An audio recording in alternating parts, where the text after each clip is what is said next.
Ah, piratas! A gente logo pensa naqueles fanfarrões de perna de pau, com um papagaio no ombro, sempre atrás de um tesouro enterrado, né? Mas será que essa imagem popular tem alguma coisa a ver com a realidade? A resposta curta é não, nem de longe. Olha só essa comparação. De um lado está o mito, tesouros enterrados, mapas secretos, a imagem que todo filme e livro nos mostrou. Do outro, a realidade nua e crua.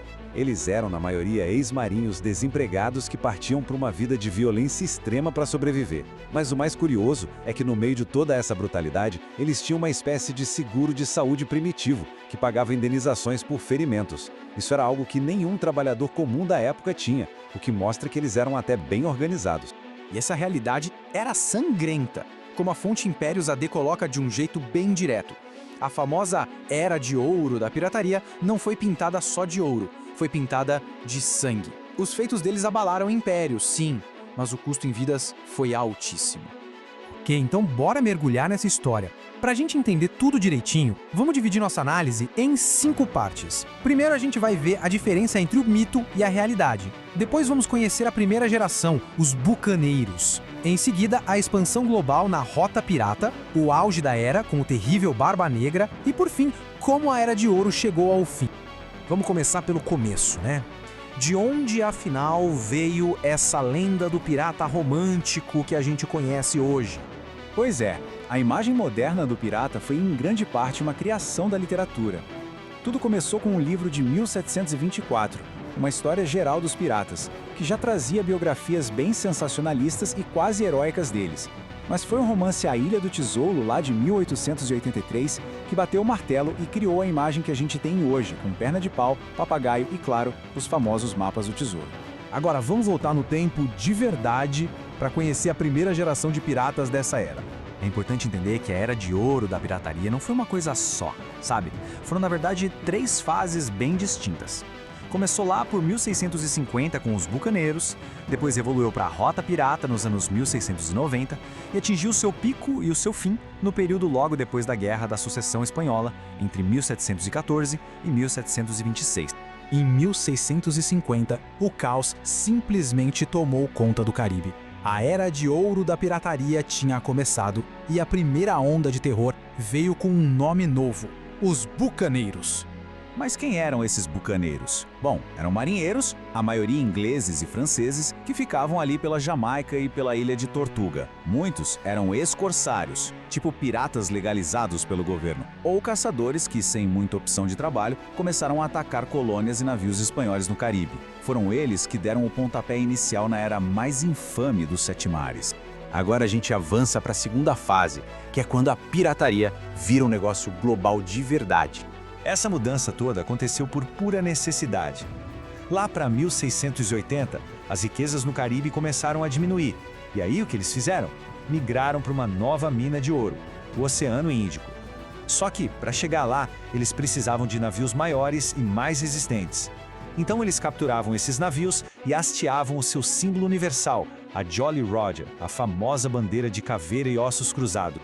O grande nome dessa época foi Henry Avery, que ganhou o apelido de o Rei dos Piratas. E esse apelido não foi à toa, viu? Em um único ataque, ele capturou um navio chamado Gange e Sawai, que carregava mais de 300 mil libras, uma fortuna absurda para a época. Esse feito não só o tornou um dos piratas mais ricos da história, mas também um dos pouquíssimos que conseguiu se aposentar com o saque sem ser preso ou morto. E agora, chegamos ao terceiro e último ato da Era de Ouro, a era do pirata mais lendário de todos os tempos. Quando a Guerra da Sucessão Espanhola acabou, em 1714, milhares de marinheiros ingleses foram demitidos da noite para o dia.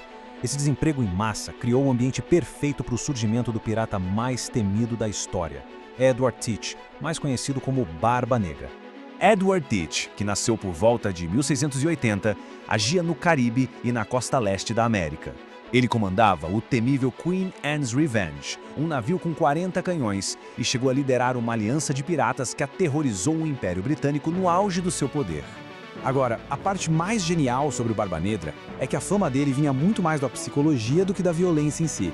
Ele amarrava pavios de cânhamo acesos na sua barba e no chapéu, criando uma imagem demoníaca envolta em fumaça.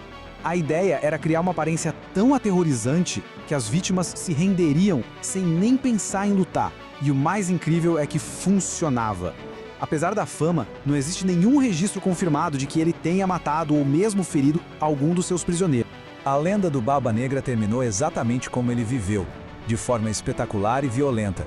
Na sua batalha final contra o tenente Robert Maynard, ele sofreu 25 ferimentos, 5 tiros e 20 cortes, antes de finalmente ser morto. A cabeça dele foi cortada e pendurada na proa do navio de Maynard com um aviso para todos os outros piratas.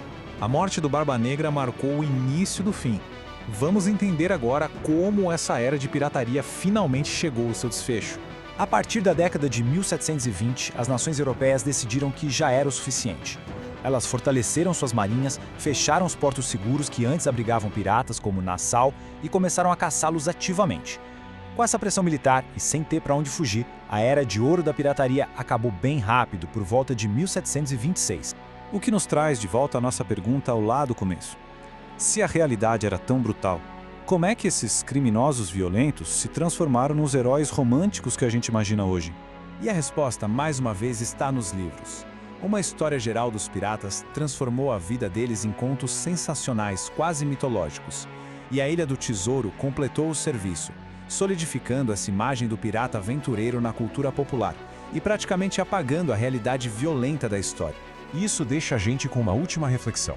O que é que nos fascina tanto nos piratas, mesmo depois de séculos? É a ideia de uma liberdade absoluta em alto mar? A rebelião contra as regras e os impérios? Ou é outra coisa? A lenda, pelo visto, é tão duradoura e poderosa quanto o próprio oceano.